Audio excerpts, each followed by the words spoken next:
beliau ajarkan kepada kita. Dan semoga salawat bersambung untuk keluarga beliau, untuk para sahabat beliau dan orang-orang yang mencintai beliau. Amma ba'd. Jamaah rahimakumullah, khususnya teman-teman insan kallah. Puasa yang sudah kita lewatin 14 hari. Apa sih dampak yang kita rasakan? Kita berubah nggak? Baik secara raga, secara fisik, atau secara jiwa. Kalau ternyata 14 hari ini nggak ada perubahan di diri kita tetap aja, berarti ada masalah dengan puasa kita. Jangan-jangan kita berpuasa tapi nggak dapat apa-apa. La dunia wal akhir. Kata Nabi alaihi salatu wassalam, rubba sa'imin hadzuhu min siyamihil ju' wal atash. Betapa banyak orang yang berpuasa tapi tidak mendapatkan keuntungan apa-apa kecuali rasa lapar dan haus. Ahibati fillah. Coba kita simak kajian kita hari ini. Semoga dapat menjadi bahan evaluasi buat puasa yang sudah tersisa setengah bulan ini. Bicara puasa itu sehat. Nah, secara medis para ahli gizi, para dokter, mereka sepakat bahwa ternyata puasa itu sangat bermanfaat buat fisik seseorang. Ada hadis yang sering disampaikan oleh para penceramah yang diriwayatkan oleh Imam Tabrani. Hadis itu berbunyi, sumu tasihu. Berpuasalah, niscaya kamu akan sehat. Namun ternyata derajat hadis ini dhaif, sehingga tidak dapat dijadikan sandaran. Dan tidak dapat dinisbahkan bahwa Nabi yang menjelaskan. Namun ternyata secara makna hadis ini sahih. Di mana para dokter, para ahli medis tadi disebutkan, mereka telah membuat riset. Mereka membuat penelitian bahwa ternyata orang yang berpuasa itu akan merasa lebih baik. Akan merasa lebih baik. Secara fisik dan mental. Ini kata Dr. Alan Coates, MD. Dia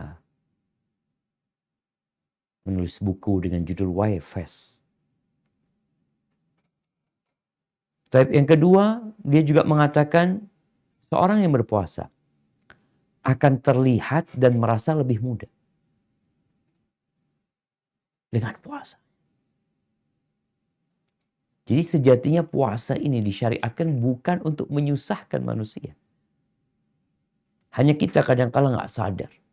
Muslim yang hari ini belum puasa dan merasa muslim, maka perlu ya didudukkan. Kalau dulu di sekolahan itu ada badan apa ya, yang manggil anak-anak yang bandel itu, badan apa? BK. Apa BK ini? Bimbingan konseling. Iya. Perlu tuh, kalau Anda nggak puasa, muslim nggak puasa, perlu dimasukkan ke kantor BK. Kenapa? Karena dia sakit. Fisiknya sakit, mentalnya sakit. Ada sesuatu di benak dia yang perlu diperbaiki. Karena ini orang kafir yang nggak beriman, yang mereka puasanya sekedar puasa aja lah. Nggak makan, nggak minum. Mereka mengatakan ternyata membuat orang itu lebih sehat. Membersihkan badan, menurunkan tekanan darah dan kadar lemak. Orang tuh lebih mampu mengendalikan nafsunya dengan berpuasa. Kemudian menjadikan badan sehat dengan sendiri. Badan jadi sehat dengan sendirinya. Nggak perlu minum obat. Mungkin kau tidak melakukan gerakan tertentu. Puasa. Mengendorkan ketegangan jiwa. Orang kalau puasa, jiwa yang tegang ini, yang stres, itu jadi nyaman.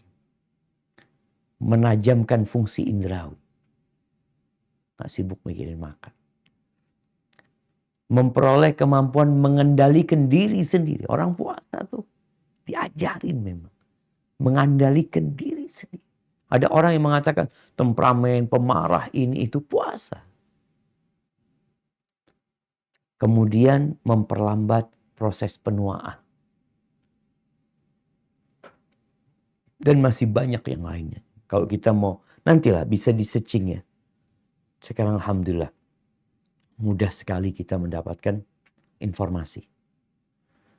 Dan Al-Imam Ibnu Qayyim menjelaskan, puasa itu akan mendatangkan sehat secara raga dan jiwa kalau ikut tata cara Nabi Muhammad SAW. Kalau enggak, tambah sakit-sakit. Rasulullah SAW mengajarkan kepada kita untuk mengakhirkan sahur dan mensegerakan berbuka. Masya Allah, bagus sekali. Ya, agar puasamu nggak jadi penyakit. Bahkan Nabi SAW mengatakan tasahharu fa inna sahur barakah. Kalian makan sahur lah. Makanan sahur itu berkah. Secara waktu kita bangun di sepertiga malam akhir. Tatkala orang-orang sedang tertidur, Muslim tuh bangun. Kemudian dia mengkonsumsi sahur sebelum masuk waktu subuh. Nggak harus banyak-banyak. Ada aturannya. Bentar lagi kita bicarakan aturannya sahur, aturannya berbuka. Berkahnya di mana? Di mana engkau ya nggak akan terlalu kelaparan sepanjang hari. Engkau makan. Bukan puasa dari jam 12 malam, bukan. Puasa tuh dari fajar terbit sampai matahari terbenam. Namun ada orang yang sahur jam 12 malam. Karena begadang nggak tidur, takut nggak bangun, maka dia makan. Sehingga puasanya dari jam 12 malam dia tuh. Tidak sesuai dengan sunnah. Kemudian Nabi SAW mengatakan ni'ma sahurul mu'min at-tamr. Sebaik-baiknya sahurnya mukmin itu yang terbaik adalah kurma. Coba engkau sahur kurma. Makan kurma ajwa 7 butir. Atau kurma Medina yang lainnya 7 butir. Minum air atau minum susu. Engkau akan rasakan cukup. Kemudian berbukanya. Nabi SAW subhanallah menganjurkan mensegerakan berbuka. Tapi ingat, jangan tergesa-gesa berbuka. Ada syaratnya mensegerakan berbuka. Apa syaratnya? Syarat mensegerakan berbuka itu harus yakin masuk waktu maghrib. Karena memang waktunya berbuka itu tatkala matahari terbenam. Kalau masih ragu jangan berbuka, tunggu dulu. Ketika udah yakin, berbuka. Maka kadang-kala orang tuh kalau di rumah pegang kurma sambil dengar-dengar adzan ya. Udah adzan. Anaknya suruh ke depan, coba anak, lihat. Terus ternyata kayaknya suara adzan, kayaknya bukan. Pastikan dulu. Dan sebenarnya nggak harus ikut adzan, tapi ikut masuk waktu sholat. Karena ada orang yang adzannya terlambat. Tapi perlu memastikan sudah masuk waktu maghrib. Kemudian bagaimana Rasulullah SAW berbuka? Anas bin Malik radhiyallahu anhu, yang dia 10 tahun melayani Rasulullah SAW mengatakan, Nabi itu berbukanya rutab. Tentunya ini di musim yang ada kurma muda, setengah matang. Sebelum berangkat sholat. Kalau nggak ada rutab, beliau makan kurma. kurma kering. Beberapa butir. Kemudian sholat. Kalau nggak ada. Bayangkan ya. Anas menceritakan kondisi Nabi SAW berbuka. Kurma muda, kurma tua, nggak ada makanan. Terus apa? Air. Beliau meneguk beberapa air lalu berangkat sholat. Sallallahu alaihi wasallam. Sedangkan kita, ya bicara kita ya, mungkin kebanyakan dari masyarakat kita, tatkala berbuka itu terasa dia sedang balas dendam kepada makanan yang ada di hadapan dia. Bahkan dia berusaha untuk mendatangkan makanan dengan sedemikian rupa untuk dia habiskan. Padahal Nabi SAW memberikan aturan. Apa aturannya? Beliau mengatakan SAW, Ma mala'a adamiyun wi'a'an syarran min batn. Tidaklah manusia itu mengisi wadah yang lebih buruk daripada perutnya. Jangan dipenuhi itu perut. Sehingga jadi melar perutnya. Jangan. Bihasab ibni Adam akalat yuqimna biha sulba. Cukup anak Adam itu mengkonsumsi beberapa suap makanan yang menjadikan punggungnya tegak. Orang perlu makan buat apa sih? Iya, untuk jadi energi di tubuhnya. Agar dia bisa beraktivitas, nggak lemes, cukup. Kalau cuma itu tujuannya cukup beberapa suap makan. Fa in kana la mahala. Tapi kalau ternyata dia harus makan karena lapar, ingin makan apa, atau mungkin yang di hadapan dia makanan begitu menggoda selera dia, fadhol makan. Bukan beberapa suap, tapi makanlah secukupnya. Gimana secukupnya? Beliau alaihissalam memberikan arahan. Fathuluthun li ta'ami. Jadi lambungnya ini dibagi 3. Tempat makanan tuh dibagi 3. 1/3 buat makanan, 1/3 buat minuman, 1/3 buat bernafas. Jangan sampai kemudian kau bersendawa karena tempat nafasnya habis. Oksigennya ketutup. Sebagian teman-teman kalau berbuka sampai mengendurkan ikat pinggangnya. Makanya Nabi SAW kalau makan tuh nggak bersandar. Beliau mengatakan inilah akulu muttakin. Beliau kalau makan nggak bersandar. Jadi yang betul tuh, bukan yang betul ya, yang nyunnah tuh. Makan itu di rumah itu, kalau bisa kursinya itu nggak pakai sandaran. Kayak di warung-warung, pakai bangku gitu. Soalnya kalau orang bersandar itu, makan lagi. Punggungnya itu udah tegak, ditahan lagi sama sandaran itu, terus dia makan. Gak selesai. Itu kalau ingin sehat raganya. Tapi kalau bicara kesehatan jiwa, maka gak perlu ditanya lagi. Kita sering mendengar khatib menyampaikan firman Allah di surat Al-Baqarah 183. Ya ayyuhalladzina amanu kutiba alaikumus siyam. Kama kutiba alal ladzina min qablikum la'allakum tattaqun. Wahai orang-orang beriman, diwajibkan atas kalian berpuasa. Sebagaimana diwajibkan atas orang-orang sebelum kalian, la'allakum tattaqun. Agar kalian bertakwa. Jadi tujuannya adalah bagaimana seorang insan nih, kita bicara sama insan kala nih.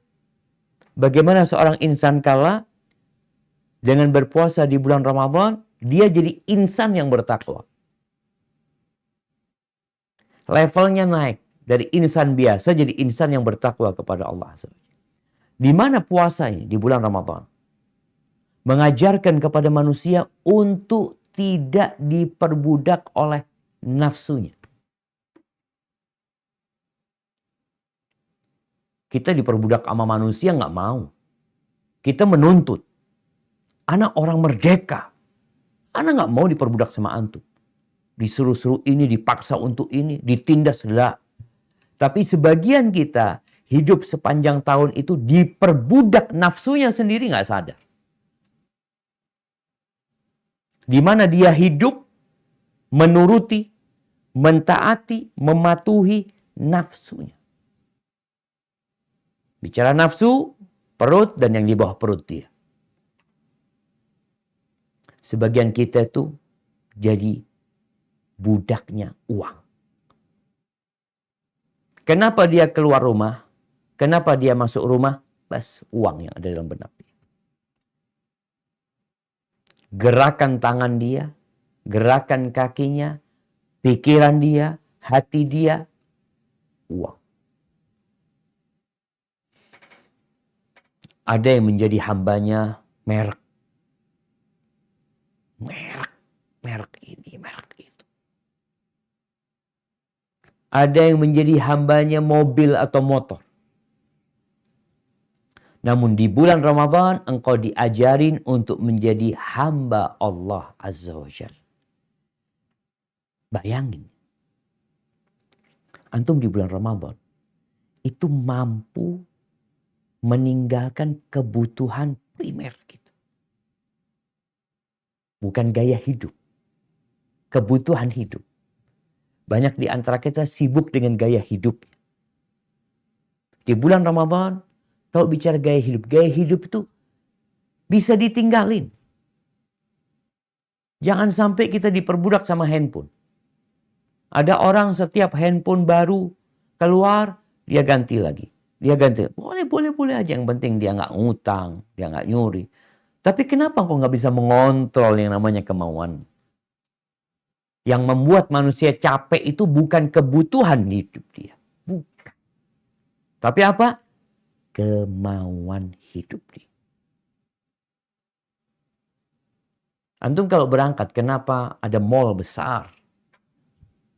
Menjual baju. Macam-macam. Untuk kebutuhan hidup apa gaya hidup? Untuk gaya hidup. Kalau bicara kebutuhan hidup, berapa sih antum butuh baju? Kayak apa sih? Ya, ana butuh baju set yang enak dipakai.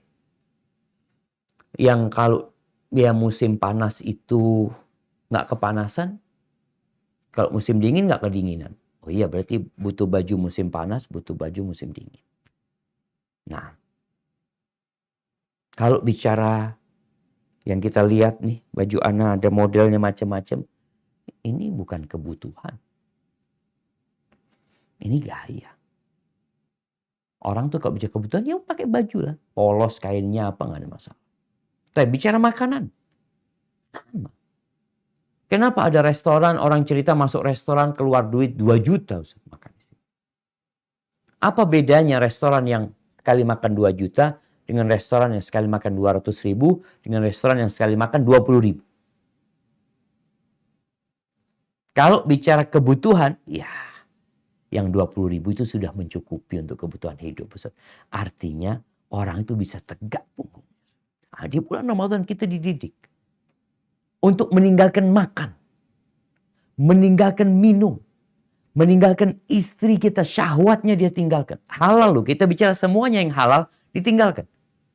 Bukan meninggalkan yang haram. Karena kalau bicara meninggalkan yang haram, tolong dicamkan di benak kita, meninggalkan yang haram itu nggak ada hubungannya sama puasa. Sepanjang tahun yang haram itu haram. Di bulan Ramadan kita diajarin meninggalkan yang halal.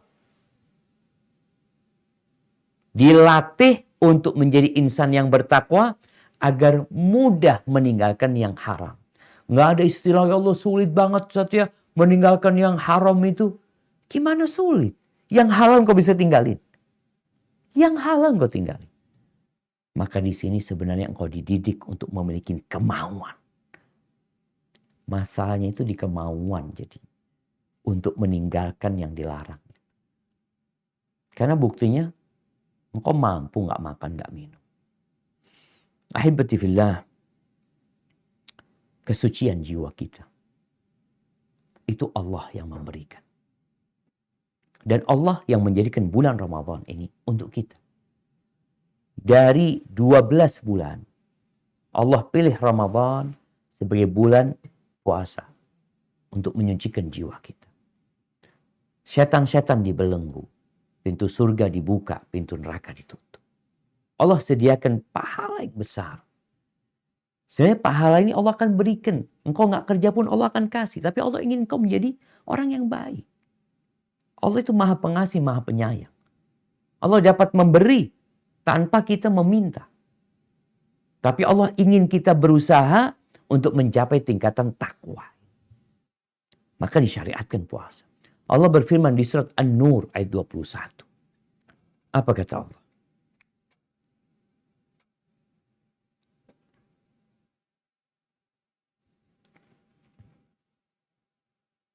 Nah, ada yang mau baca di situ?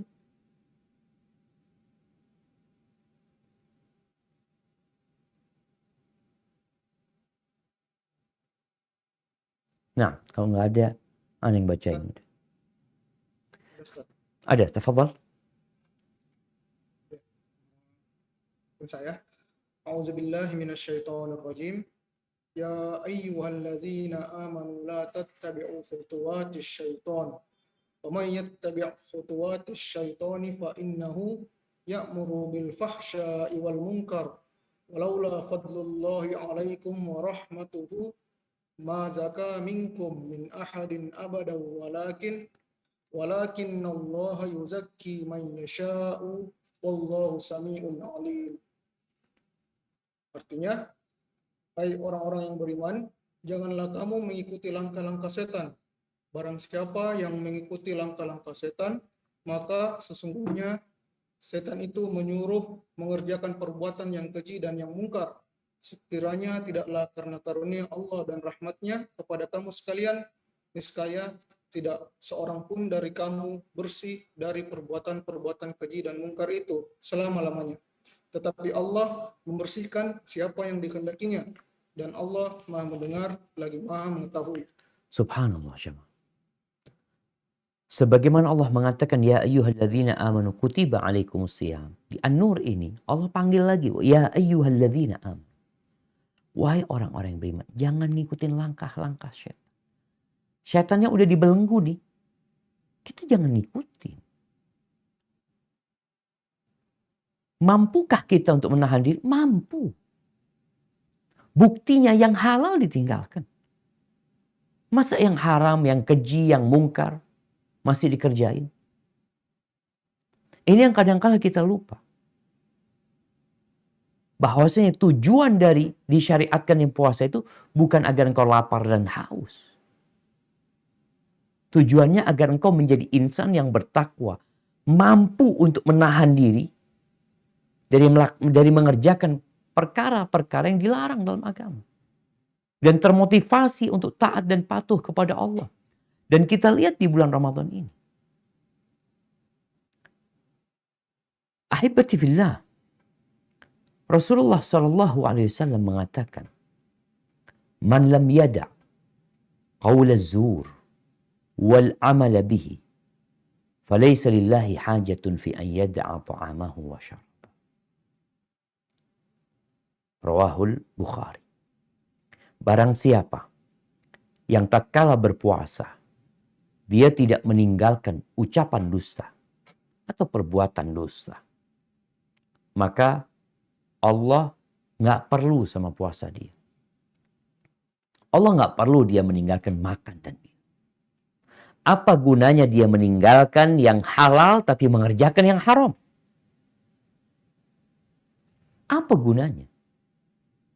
Ketika seorang di bulan Ramadan, dia berpuasa, dia sahur bersama keluarga, berbuka bersama keluarga. Tapi di sela-sela itu, ternyata dia tidak menjaga dirinya, tidak menjaga jiwanya dari perbuatan-perbuatan yang terlarang.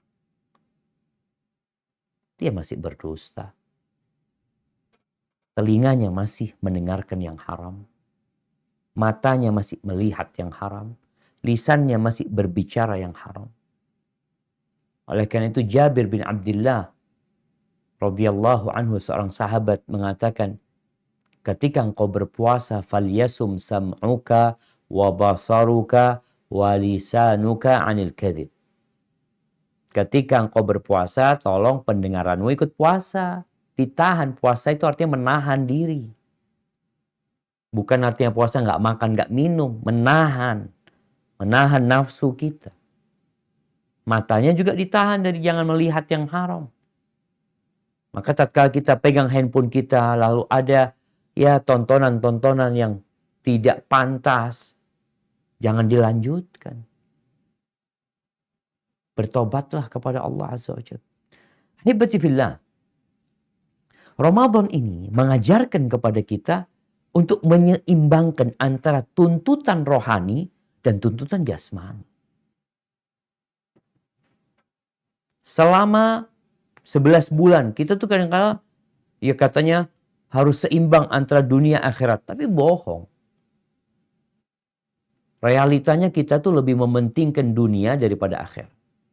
Di bulan Ramadan kita diajarin untuk menyeimbangkan tadi antara tuntutan dunia dan tuntutan akhirat.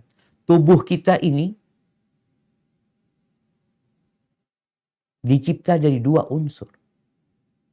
Yang pertama tanah, yang kedua ruh yang ditiupkan. Kalau bicara tuntutan jasmani, alhamdulillah. Ya, makan, minum, istirahat. Makanya Nabi SAW itu melarang puasa wisol. Puasa wisol itu puasanya nyambung. 24 jam berpuasa. Kadang-kala 48 jam berpuasa. 72 jam. Nggak boleh. Itu kekhususan buat Rasulullah SAW. Sebagian sahabat tatkala itu ingin di bulan Ramadan mereka puasanya ikut Nabi SAW. Nabi nggak berbuka, mereka nggak berbuka. Nabi nggak sahur, mereka nggak sahur. Maka Nabi melarang mereka. Kemudian beliau memberikan rukhsah kepada mereka. Man kana muwasilan falyuwasil ila sahar. Barang siapa yang mau nyambung puasanya, boleh nyambung sampai waktu sahur. Jadi dia boleh 24 jam. Lewat itu nggak boleh. Karena Islam mengajarkan, ya jangan sampai engkau peduli sama ruhmu, tapi lupa dengan ragamu. Pernah ada orang berpuasa dalam perjalanan sampai dia pingsan. Maka Nabi SAW mengatakan, Laisa minal bir as-siyam fis safar. Bukan termasuk kebaikan berpuasa dalam perjalanan. Musafir, maksa puasa, akhirnya jadi lemah, jadi sakit, nggak baik itu. Jadi Islam ini menyeimbangkan antara tuntutan jasmani dan rohani. Kalau untuk tuntutan jasmani insya Allah kita udah tahu. Tapi rohani kita nih. Berapa persen kita kasih rohani kita? Di bulan Ramadan. Disyariatkan kita baca Quranul Karim. Ya. Berapa lembar yang kau baca? Bandingkan nih, WhatsApp yang kita baca. Yang merupakan surat tulisan manusia. Dengan surat cinta yang Allah kirimkan kepada hambanya. Yaitu Al-Quranul Karim. Apakah sudah seimbang di bulan Ramadan ini? Atau ternyata kita masih lebih sibuk menonton, membaca yang tidak berguna atau kurang berguna daripada membaca Al-Quran. Quran ini syifa'un lima fis sudur. Quran itu penyembuh untuk yang ada di hati. Antum punya masalah apa? Kebingungan, stres, ketegangan. Selain puasa ini dapat membuatmu bisa lebih tenang, baca Qur'annya. Disyariatkan sholat malam di bulan Ramadan ini. Baca Qur'an dengan artinya. Berapa umurmu sekarang? Berapa hafalan Qur'anmu? Paling tidak sesuai dengan umurmu. Ketika insan kala, mungkin ini bisa nanti. Di kala grup ini, semua yang berada di kantor, muslim yang bekerja, harus hafal surat-surat pendek sesuai dengan umurnya. Yang umur 37 tahun, hafal 37 surat. Apa enggak mampu? Setahun sekali kita menghafal surat pendek. Quran tuh 114 surat. Jarang orang yang sampai umur 100 tahun. Ya kebanyakan 60. Kalau engkau bisa menghafal 60 surat, Masya Allah. Ini surat-surat pendek yang di bagian belakang. Jadi begitulah puasa mengajarkan kita antara tuntutan dunia dan akhirat. Sehingga antum kerja juga bukan cuma cari uang. Cari fulus. Mau dibawa kemana tuh duit? Buat makan. Orang makan cukup sepiring. Engkau lihat orang paling kaya. Nggak tahu siapa sekarang orang paling kaya di dunia. Itu makannya. Apakah sesuai dengan uang yang dimilikinya. Atau sesuai dengan kebutuhan dia. Sesuai dengan kebutuhan dia. Bukan karena orang kaya makannya 5 piring. Bukan karena triliunan uangnya makannya 7 piring. Nggak ada. Bahkan kadang-kadang orang-orang semakin banyak duitnya, semakin berkurang makanannya. Karena dia mulai terkena penyakit ini, itu, macam-macam, mulai berhati-hati. Maka ingat, Ramadan mengajarkan kepada kita untuk menyeimbangkan. Kita nggak lama hidup di dunia. Jangan sibuk dengan perutmu saja, tapi lupa dengan rohmu. Yang terakhir, bulan puasa ini mengajarkan kepada kita, kepada jiwa kita, untuk tidak menjadi insan individualisme. Nafsi. Kita diajarkan untuk menjadi insan yang bermasyarakat. Insan yang tahu bahwa dia tidak hidup sendirian. Selain dia memenuhi kewajiban dia kepada Rabb-nya, kemudian kewajiban dia kepada dirinya sendiri, kemudian dia juga punya kewajiban kepada masyarakat di sekitarnya. Ini Ramadan ngajarin kita seperti itu. Bagaimana kita diajarkan di bulan Ramadan ini untuk berperilaku baik kepada saudara kita. Sampai kepada saudara kita yang nyakitin kita pun. Dalam hadis yang diriwayatkan Imam Bukhari, Nabi SAW mengatakan, "Idza kana yaumu shaumi ahadikum fala yarfuth wala yaskhab." Apabila seseorang sedang berpuasa, janganlah dia ngomongnya kotor. Jangan kotor. Jangan teriak-teriak kalau berbicara sama saudaranya. Apalagi omong kosong. Fa in sabahu ahad, nih dalam kondisi ada yang mengajak berantem dia. Ada yang mencaci maki dia, ada yang membuli dia. Falyaqul inni imru'un shaim. Hendaklah dia mengatakan, aku sedang berpuasa. Kita diajarin di Ramadan untuk berbuat baik sama orang lain. Jadi orang yang suka kebaikan untuk orang lain, ini orang yang sehat jiwanya. Allah menyebutkan orang-orang munafikin itu fi qulubihim marad, sakit hati mereka. Ada penyakit. Orang itu nggak suka orang lain senang. Kita di bulan Ramadan diperintahkan untuk berbuat baik kepada kerabat kita, kepada keluarga kita, kepada sesama muslim, kepada masyarakat kita. Dan kita diperintahkan untuk menahan diri, menahan emosi untuk tidak marah-marah kepada mereka. Sehingga engkau tahu, ya Allah, aku sedang puasa, aku sedang puasa. Disyariatkan bagi kita untuk memberikan buka untuk orang yang berpuasa.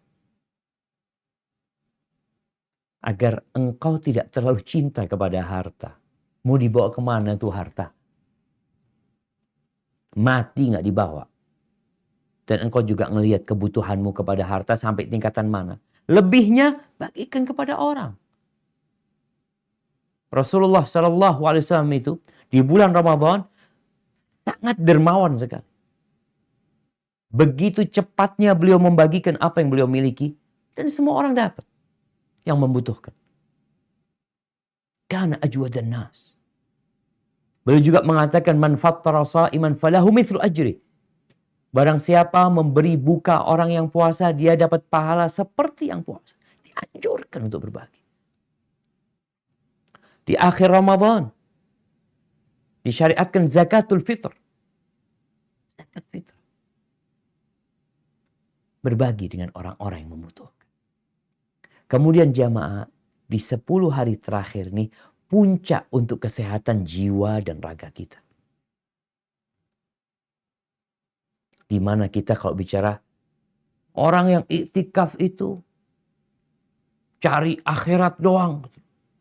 Nggak mikirin dunianya, nggak. Cobalah kacamatamu dilihat. Kita ini sering ya.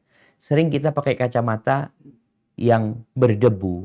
Kemudian kita menuduh orang lain. Terlalu fanatik kayak dalam beragama. Karena iktikaf. Ada kisah nih. Ada seorang istri tinggal di rumah punya tetangga baru. Tetangga baru itu tiap hari jemur baju. Si istrinya ini di rumah selalu ngomentari, tetangga kita ini nggak bisa nyuci ya. Kok kotor, dia udah nyuci, tapi tetap banyak noda, nggak bersih cucian dia. Hari kedua seperti itu. Tetangganya jemur, dia ngomong sama suami, lihat tuh. Nggak bisa nyuci tuh dia. Hari ketiga seperti itu. Hari keempat, sang istri ngomong, Bang, hari ini ternyata tetangga kita udah pinter nyucinya, bersih bajunya Bang. Kata sang suami, Dek, sebenarnya yang kotor itu jendela kita. Bukan bajunya dia. Ketika aku bersihkan jendela kita, engkau baru melihat ternyata dia pandai mencuci. Begitu pula dengan syariat Islam ini. Ketika ada orang yang beranggapan orang yang iktikaf di masjid itu fanatik, enggak Syama. Dalam 1 tahun ada 355 hari atau 54 hari. Kita bicara bulan Hijriah. Dia cuma 10 hari tinggal di masjid iktikaf. 10 hari. Sisanya di rumah dia. Kerja cari dunia. Maka kita melihat sebenarnya masih sedikit yang diberikan untuk cari akhirat. Makanya Allah katakan bal tu'thirunal hayatad dunya. Kan tetapi kalian lebih mementingkan kehidupan. Lihat di 10 hari terakhir. Ini ujian nih. Orang itu apakah masih ke masjid tarawih? Masih fokus mencari Lailatul Qadar atau dia udah berhenti? Udah sibuk ke pasar. Yang ramai di 10 hari terakhir itu pasar. Baik malamnya itu pasar pakaian, paginya itu pasar makanan, di mana malam hari cari pakaian baru buat lebaran, di pagi hari cari bahan buat bikin kue di bulan Syawal untuk lebaran. Belum selesai puasanya. Maka tolong benerin puasanya. 30 hari setelah itu selesai. Dan puncaknya di 10 hari terakhir. Bagaimana kau meraih kesehatan jiwa raga di 10 hari terakhir ini? Di situ ada satu malam. Yang kata Nabi SAW, man hurima khairaha faqad hurim. Yang dihalangi dari mendapatkan malam ini, maka dia orang yang terhalang dari keberuntungan. Satu malam yang lebih baik dari 1000 bulan. Barakallahu fiik. Semoga kita menjadi insan-insan yang sehat jiwa dan raganya. Anda kembalikan ke moderator. Alhamdulillah, jazakumullah khairan atas materinya. Selanjutnya kita beralih ke sesi tanya jawab. Jadi kepada Bapak Ibu insan kallah yang ingin mengajukan pertanyaan, boleh secara langsung dengan menekan tombol raise hand di Zoom-nya dan boleh juga via kolom chat. Ya, kami persilakan.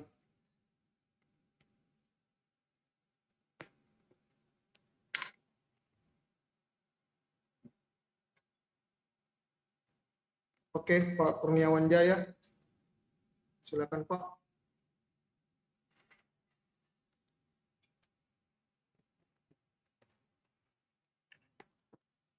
Assalamualaikum Ustaz. Waalaikumsalam warahmatullahi wabarakatuh. Ahlan wa sahlan. Barakallahu fiik. Apa Ustaz? Ana di rumah ini, jadi alhamdulillah bisa mendengarkan dan bertemu langsung dengan Ustaz. Alhamdulillah. Pertanyaannya begini Ustaz, ada teman kantor nih, mau dinasihati tapi seorang perempuan Ustaz. Iya. Ya, caranya gimana caranya nasihat Ustaz? Karena saya pernah menanyakan sama teman, tolong nasihati tuh Pak Kurni, teman kita, jasa nasihat Ustaz. Alhamdulillah sudah berubah. Kemarin berubah, masalahnya suaminya tahu Ustaz. dia malah curiga sama ana. Dia kayaknya ya cemburu Ustaz, Nah, kira-kira itulah. Maksud ana ini kira-kira bagaimana sebaiknya Ustaz? Karena mungkin di kantor tuh ana kan dianggap ya orang tua lah atau apa, mungkin lebih tua siap. karena sudah ada jenggot sedikit Ustaz. Ya, jadi mungkin bisa menasihati teman-teman. Nah, cuma ya gitu Ustaz, bagaimana kira-kira cara yang terbaik untuk nasihat teman-teman tanpa melukai yang lain Ustaz? Ya, Nah, syukran. Masya Allah, barakallahu fikum.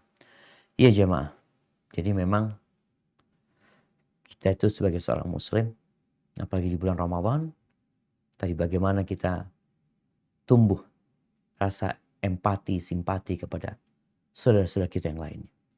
Khususnya di bab amar ma'ruf nahi mungkar. Apa tugas kita tatkala melihat ada teman kita yang melakukan kemungkaran? Teman kita yang jauh dari bimbingan agama. Ya tugas kita menasehati. Wa tawasau bil haq wa tawasau bis sabr. Hanya saja ada adab dan etikanya. Khususnya tatkala beda jenis. Kita menasihatin seorang perempuan. Maka di sini di antara adab yang perlu dijaga, nggak boleh kita berduaan. Jadi kalau kita nasihatin seorang perempuan, dilarang kita hanya berduaan dengan dia. Mungkin ada kawan perempuan dia yang lainnya yang ada di situ. Sehingga kita terhindar dari ucapan Nabi SAW, La yakhluwanna rajulun bimra'atin illa wasyaitanu thalithu. Tidaklah seorang laki-laki berduaan dengan perempuan, melainkan yang tiganya adalah syaitan. Ini yang harus kita jaga. Kemudian apabila ternyata dapat menimbulkan kecemburuan di suaminya, perlu kita ngobrol sama suaminya. Perlu kita minta maaf karena terus terang setan ini nggak pernah berhenti untuk merusak manusia. Pertama, bisa jadi sang pemberi nasihat ini bisa tergoda dengan akhwat yang dia kasih nasihat. Bisa. Atau bisa membuat kecemburuan di suaminya yang menyebabkan terputusnya ukhuwah Islamiyah. Maka kita berusaha untuk menutup semua hal. Ketika memberikan nasihat tidak di depan atau tidak berduaan, dan juga kalau ngasih nasihat jangan di depan orang banyak agar dia tidak merasa dilecehkan. Kalau ternyata tadi dapat menimbulkan suaminya cemburu, kita perlu ngobrol sama suaminya. Minta nomor telepon suaminya. Anda minta maaf supaya tahu suaminya bahwa memang tidak ada hubungan apa. Nasihat yang diberikan adalah nasihat sebagai saudara muslim. Bas itu aja. Lalu kita jemaah, tatkala memberikan nasihat perlu menjaga hati juga. Karena terkadang, ya bukan terkadang lagi ya. Kembali kepada setan yang tidak berhenti menggodain manusia, ada unsur. Ya ingin dipuji, ingin disanjung, ini itu macam-macam. Jaga hati kita. Jadi yang pertama tadi keikhlasan, kemudian adab dan etika dijaga. Kemudian yang ketiga adalah doa. Doakan orang-orang yang kita kasih nasihat. Terkadang kita ini ngeluh, ana udah kasih nasihat fulan. Tapi itu gak mau berubah fulan. Taib, apakah kau berdoa buat fulan? Di siang hari engkau berikan nasihat kepada fulan. Di malam hari engkau berdoa memohon kepada Allah buat fulan. Kalau memang benar engkau memberikan nasihat karena Allah Azza wa Jalla, maka engkau tidak akan pelit untuk mendoakan dia. Karena tujuanmu bagaimana fulan menjadi lebih baik. Hadza wallahu a'lam bissawab. Jazakallah Ustaz. Ya itulah tadi jawaban dari pertanyaan Bapak Kurniawan. Semoga bisa menjawab Pak ya pertanyaan Bapak. Selanjutnya saya mau bacakan yang masuk di kolom chat Ustaz. Ini dari Pak Ahmad Zaki. Assalamualaikum Ustaz, mau tanya. Kemarin saya dengar ceramah Jumat, katanya Lailatul Qadar bisa diprediksi. Misalnya Ramadan dimulai hari Senin, maka Lailatul Qadar jatuh di tanggal sekian Ramadan. Begitu seterusnya. Dan ini katanya menurut Imam Ghazali. Bagaimana pendapat Ustaz? Masya Allah. Barakallahu fikum. Nah, ahibati fillah, kalau bicara malam Ramadan dapat diprediksi, nah, udah dikasih tahu sama Nabi SAW. Udah dikasih tahu. Iltamisuha fil ashril awakhir min Ramadan. Kata Nabi SAW, cari di 10 terakhir bulan Ramadan. Cari. Kita disuruh mencari. Maka beliau juga menekankan iltamisuha fi autariha, cari di malam ganjilnya. Jadi kalau bicara diprediksi kalau hari Senin, ya sudah pokoknya malam ganjilnya. Malam ganjil itu kan bisa kelihatan malam 21, malam 23, malam 25, malam 27, malam 29. Kira-kira di yang mana? Wallahu a'lam. Tapi yang jelas bisa diprediksi di antara malam-malam itu. Sebagian ulama mengatakan di malam 27. Memang pernah terjadi di malam 27. Tapi bukan berarti selalu di malam 27. Karena memang hikmah disembunyikannya Lailatul Qadar ini. Hikmah tidak dipastikannya malam Lailatul Qadar ini agar manusia itu berusaha, berupaya. Selama Ramadan 30 hari, 10 hari pertama dia pemanasan. 10 hari kedua dia mulai agak kenceng. 10 hari terakhir dia totalitas. Gaspol untuk mencari Lailatul Qadar.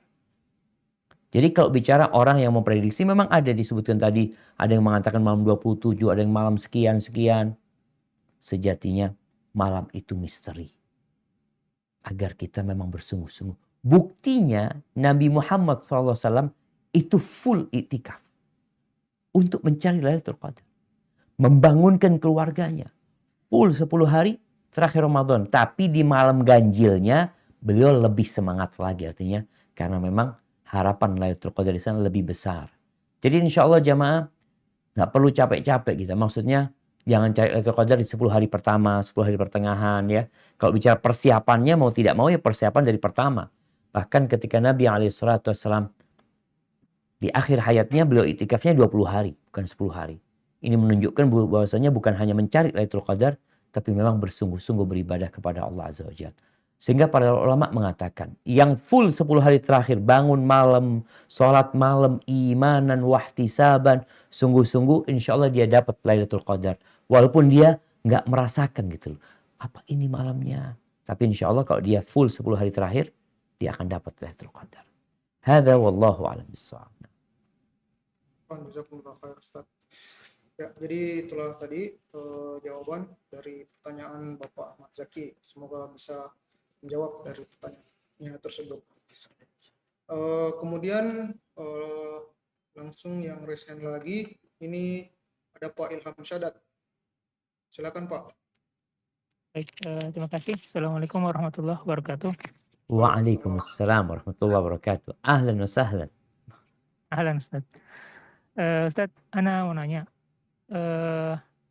Pernah Ana lihat postingan salah satu faedah mengatakan bahwa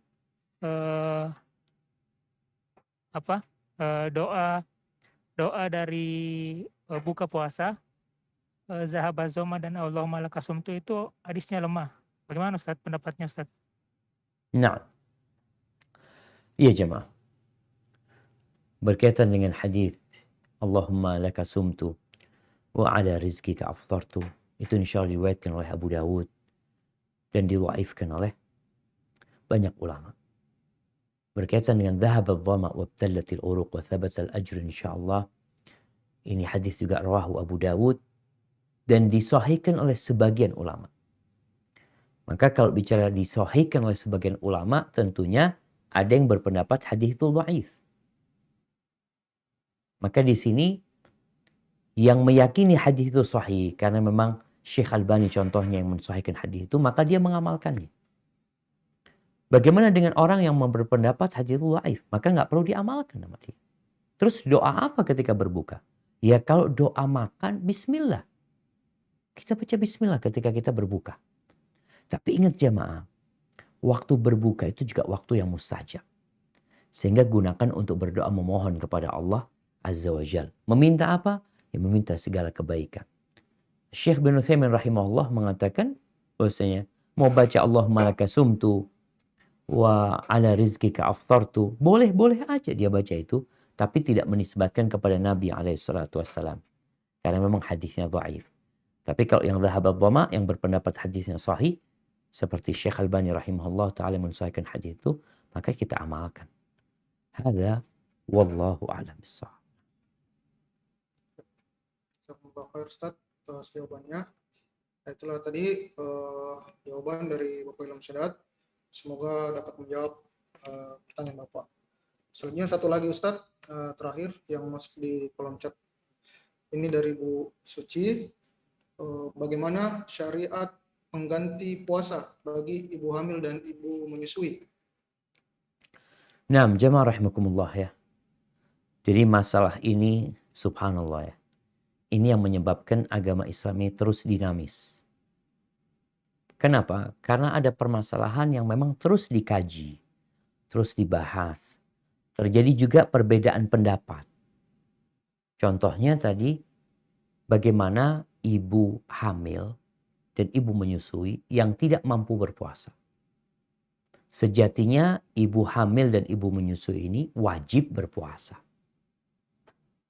Tapi kalau dia tidak mampu, maka disinilah dibicarakan apa yang harus dia lakukan.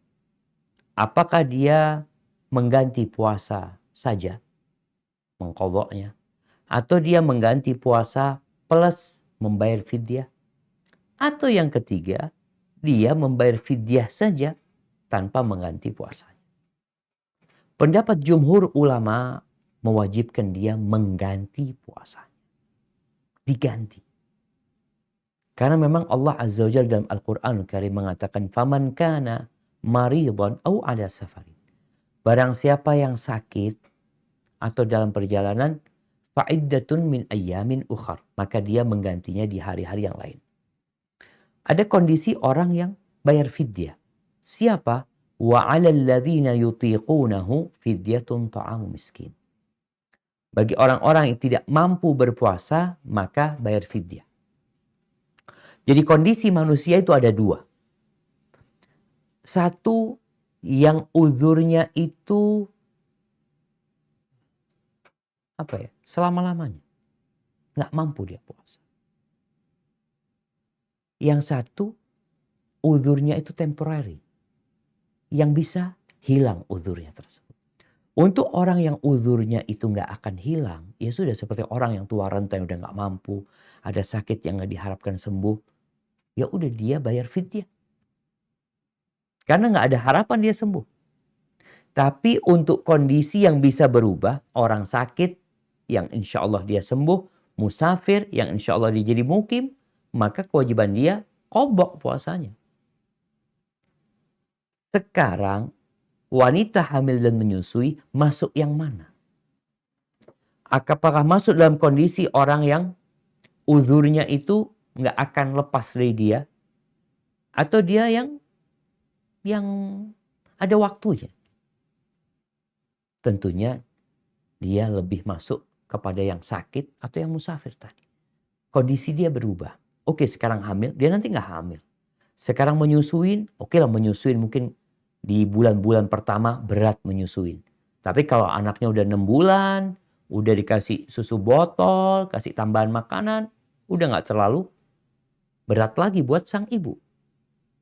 Maka Anda melihat, wallahu a'lam bishawab, Anda lebih condong kepada pendapat jumhur ulama yang mewajibkan ganti puasa tanpa fidyah. Karena mereka membagi, kalau yang ditakutkan itu takut sama dirinya sendiri, maka dia qadha saja. Tapi kalau dia khawatir sama anaknya, maka bayar fidyah plus qadha. Adapun pendapat yang dinisbatkan kepada Abdullah bin Abbas radhiyallahu anhu, maka cukup membayar fidyah saja. Lebih berhati-hati. Karena ibu-ibu yang hamil nanti ketika mungkin tahun depan nggak bisa ganti karena masih menyusuin. Mungkin tahun depannya nggak bisa ganti karena hamil lagi. Suatu saat ketika engkau sudah nggak hamil, nggak nyusuin, engkau punya kesempatan untuk mengganti. Bisa diganti dengan senantiasa puasa Senin Kemis. Niatnya qadha. Dan kita tahu orang kalau puasa Senin Kemis tuh, kalau setahun dia puasa, atau 11 bulan dia puasa, subhanallah, udah 88 hari. Dan bisa memilih gitu jamaah. Orang itu bisa milih ketika di luar Ramadan, ana mau puasa di musim hujan ya, supaya nggak kehausan, tafadhal. Tapi sekali lagi ketahuilah, pahala itu sesuai dengan kelelahan dan nafkah yang kita keluarkan. Hadza wallahu a'lam bishawab. Jazakumullah khair, Ustaz. Ya, alhamdulillah itulah tadi beberapa pertanyaan yang sempat kami sampaikan kepada Ustadz, dan adapun jawaban yang diberikan mudah-mudahan menjawab pada pertanyaan Bapak Ibu sekalian. Terakhir Ustadz, kami minta waktunya kurang lebih 10 menit untuk memberikan penutup atau closing statement untuk agenda acara kita pada siang hari. Nah, Masya Allah jemaah. Ya ahibati fillah, Ana ingin mengingatkan semua yang hadir di sini bahwa kita diciptakan di dunia ini bukan untuk bersenang-senang. Allah menciptakan kita untuk satu tujuan. Firman Allah di surat Adz-Dzariyat yang kita sering mendengarnya. Allah mengatakan, "Wa ma khalaqtul jinna wal insa illa liya'budun." Tidaklah aku ciptakan bangsa jin dan manusia kecuali untuk beribadah kepada. Ma uridu minhum min rizqin wa ma uridu an yut'imun. Innallaha huwar razzaq dzul quwwatil matin. Aku tidak butuh manusia itu bekerja untuk kasih makan Allah, untuk ngasih rizki Allah. Yang ngasih rizki kita, yang memberikan segala fasilitas kepada kita adalah Allah Jalla Jalla. Yang harus kita lakukan bagaimana kita mengabdi kepada Allah Azza wa Jalla. Dimanapun antum bekerja di Kala Group, bekerja di tempat yang lainnya, apapun jabatan yang antum miliki, antum tidak akan pernah keluar dari yang namanya Abdullah, abdinya Allah Azza wa Jalla. Maka agar kita tidak salah jalan dalam mengabdi kepada Allah Azza wa Jalla, agar kita tidak salah langkah menjalani kehidupan yang gak lama ini, maka kita perlu belajar. Kalau kita gak belajar, kapan kita akan sadar? Kapan kita akan tahu dengan halal dan haram? Kapan kita akan tahu dengan yang hak dengan yang batil? Kita sering meremehkan menuntut ilmu. Seakan-akan menuntut ilmu itu bukan beribadah. Rasulullah Shallallahu Alaihi Wasallam, beliau mengatakan, "Man yuridillah bihi khairan yufaqihu fiddin." Barang siapa yang Allah ingin kebaikan buat orang itu, Allah bikin orang itu faham agama, ngerti agama, belajar agama. Ini sebagai tanda Allah ingin kebaikan buat kita. Kenapa? Karena ketika kita mati nanti, nggak ada gelar kita. Apa gelarmu ketika itu? Mau jenderal, mau GM, selesai. Mau presiden pun ketika masuk kuburan, dia akan ditanya tentang 3 hal. Man rabbuk? Siapa Rabb? Nggak ditanya siapa presiden. Nggak ditanya siapa atasan. Man rabbuk? Siapa Rabb yang engkau sembah selama ini? Ma dinuk? Apa agamamu? Man nabiyuk? Siapa nabimu? Orang Islam yang hidupnya ikut-ikutan. Islamnya Islam-Islaman. Puasanya puasa-puasaan. Terawihnya terawih-terawihan. Maka tatkala dia meninggal dunia, keluarganya pulang ke rumahnya, hartanya dibagi, hasil kerja dia dinikmatin oleh ahli warisnya. Maka kalau ternyata dia bukan orang yang meyakini agama ini dengan keyakinan yang sebenarnya, dia akan menjawab, dia mengatakan, sami'tun nas yaquluna faqultu. Aku mendengar orang-orang berkata, maka aku ikut mengatakan hal itu. Katanya Allah, ya Allah. Katanya nabinya Muhammad, ya aku katakan Muhammad. Katanya agamanya Islam, ya aku katakan Islam. Maka kemudian malaikat mengambil martil dari besi, dipukul di kepala, hancur. Dan di antara cara menuntut ilmu agama itu dengan bertanya. Anda lihat tadi yang bertanya hanya sedikit. Apa penyebabnya? Apakah karena semua sudah ngerti? Atau banyak yang tidak peduli sama agama? Wallahu a'lam. Ada orang yang selama hidupnya gak pernah tanya tentang agama. Coba kita semua bertanya. Dalam hidupku berapa kali aku bertanya tentang urusan agamaku? Urusan pekerjaanku, urusan ibadahku, urusan keluargaku, urusan muamalahku, urusan akhlakku, urusan perilakuku. Padahal Allah mengatakan, fas'alu ahla dzikri in kuntum la ta'lam.